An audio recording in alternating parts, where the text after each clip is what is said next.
So there's a video floating around the internet, as you guys might have seen, from Bali. There's a personal trainer. I forgot the guy's name, so I don't want to mention it because I don't want to butcher it. And this guy, he's squatting. He goes down into the squat. The bar falls on him. Well, I'm going to get to exactly what happens in a minute. Anyway, the point is he dies. It's very sad, very tragic that somebody was doing what he loved, which is in the gym, training, and it was just a simple squat session. I don't think it was anything else. It wasn't a powerlifting event. It wasn't no world record attempt. It wasn't anything crazy. I'm sure he wasn't getting paid for it. It was just a normal, regular session. Now, one thing that I've mentioned in the past a lot, and even got ridiculed for online, was I never ever have a spotter. I never use a spotter. I don't like having a spotter, because if you can't do the weight, then you shouldn't pick it up. Whether it's a bench press, whether it's a squat, whether it's anything for that matter. And people always say, yeah, well, sometimes you need help getting in position, and if you're doing shoulder pressing above head, you need somebody to hold you the weights up so you can press more, because you can always press more than you can keep up. Well, here's the issue, guys. Here is the issue. There's a lot of stabilizers involved in doing all sorts of workouts. Now, let's just talk about the squat, for example, just the squat. Now, in this video that I'm talking about, this kid, I say kid, is about 30 odd years old. He's obviously loaded up the bar to the point, I'm assuming this is what's happened in the gym.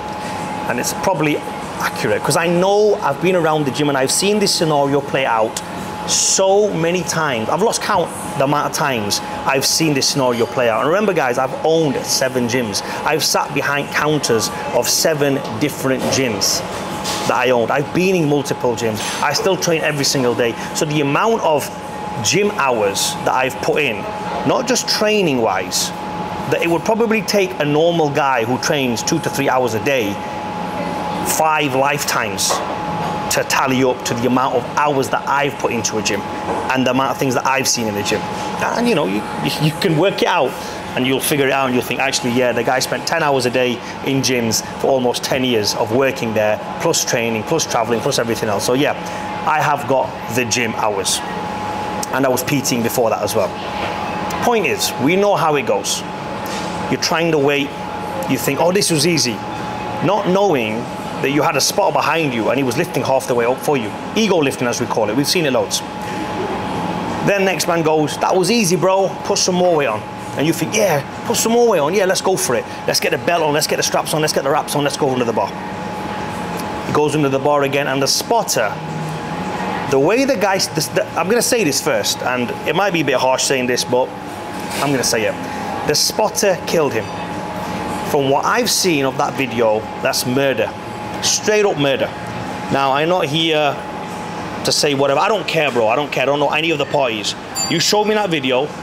I've seen the gym game play out many times. I've seen a squat fail, bail many times. I've squatted people who have, I've spotted people who have squatted 400 kg, 360 bail out. I mean, the guy couldn't get 360 out the hole.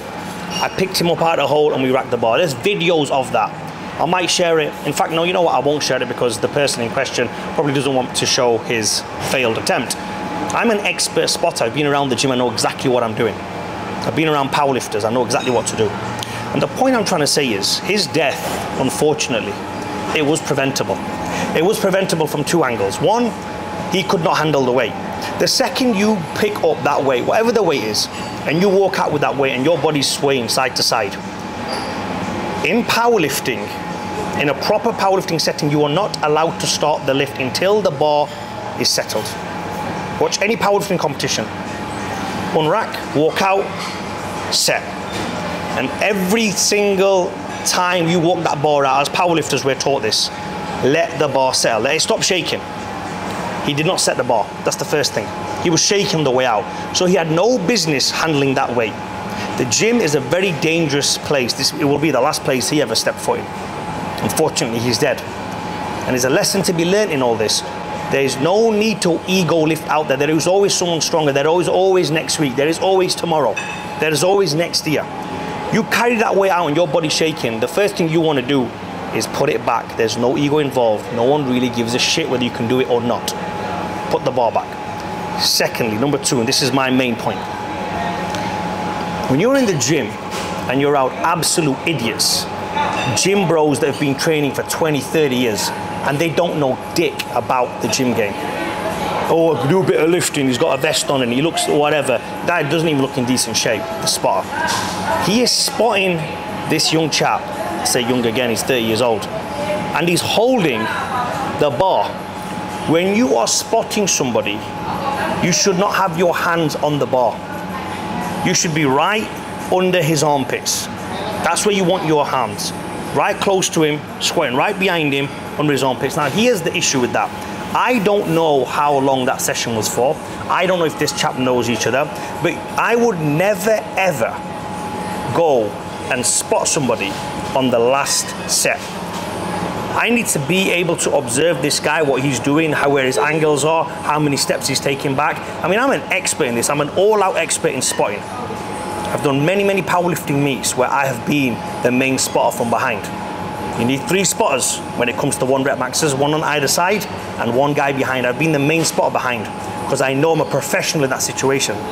And if you don't have 2 spotters on either side and you can't get 3 people in that gym because you're doing a 1 rep max, no one is saying don't go for a 1 rep max. I've gone for many 1 rep maxes, but I've always nailed it. If you don't have 2 spotters on the side, what he could have done, he's done it inside a rack. He was already in the rack. All he had to do was set up the safety pins. It takes less than 5 minutes if you're an amateur. If you're a professional, it takes 2 minutes. I can set up any rack in the world in 2 minutes. One that I'm not even used to doing. There was a techno gym rack in China last week. I didn't know how to set it up. It took me a bit of time to figure it out. It was this new technology they were using. Trust me, it's probably gonna come to the UK soon. But it had like, you know, like the pin loaded press, it had one of those. Not pin loaded, you know, like what you have on a flat bench. One of those that goes up and down. It was like you pull out and it's like a plunger. They had that on the racks. Pretty crazy. I've never seen it anywhere else in the world. Still took me less than 2 minutes to figure it out. It's not that complicated. Invest a bit of time. Safety first when squatting. This is not a joke, bro. This is no joke, and hopefully this is a lesson for everybody. And just going back to spotting now very quickly. As you're spotting, the guy is coming down and you know he can't stand up. Get under him, hug the guy, and pick him up. That's what he should have done. But let's say, okay, let's say the guy is just dropped to the bottom like this kid in question. He's dropped. Let the bar roll off his back. Step back. You're not doing anything by being forward, pushing the bar forward. You're not doing anything. You cannot curl the bar up. It had at least 140 kg on it. I don't care how strong you are. You ain't gonna curl the bar. So what exactly were you doing holding the bar at the top? And what happened in this video is, as the kid went down, his ass hit the floor, the spotter rolled the bar forward over his neck, causing his neck to do this, and I'm assuming he snapped his neck. I think he died instantly, but they said he died at hospital. He might have still been breathing, but yeah, he was dead there and then. There's no coming back from injuries like that, you're dead. All for what? For the 1 rep max in the gym, which was pointless to do because you know you couldn't do it. That spotter should be held accountable. Now, I'm not here to point fingers again. I even have to point fingers. But everybody should learn a lesson from this. If you are incompetent at spotting somebody and they say to you in the gym, can you give me a spot? Just say no. It's dangerous for me, it's dangerous for you. Show them that video if you can find it. If you are not able to spot somebody, don't be afraid to say no. I'm not saying everyone's an expert in this field. Don't, it's fine. Just say no. Sorry mate, I can't spot you.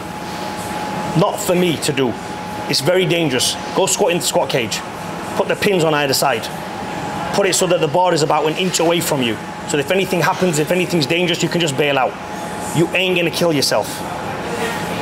Me personally, if someone said to me, can you pass me the dumbbells up top on the shoulder press? I'm like, no, I'm not doing it. It's dangerous for you and it's dangerous for me. I'm not gonna do it. I always say no to people. And people might think, oh, what an idiot. Who does he think he is? I don't care, bro. And nor will I ever ask anybody in the gym who I don't know to be a close friend of mine who I've seen for years and months know that this guy is capable of giving me a spot for a spot. I will never ask a random person for a spot. I will never ever do it. The gym is no joke. It's not a playground. It's not there to be messed around. Someone just lost his life because he was going whatever. You know, I don't want to say the situation. But we all know how that plays out. We all know, we've all been there at one time or another. I haven't, but I've seen it many times. Ego starts to get the best of each other.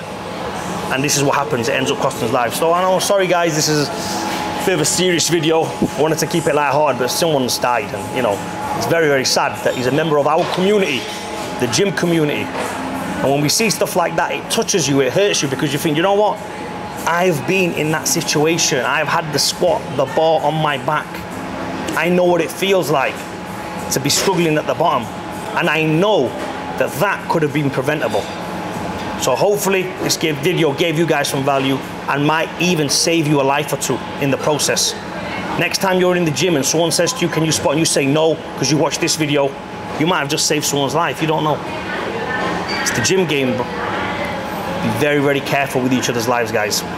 Comment down below, like the video, and please subscribe.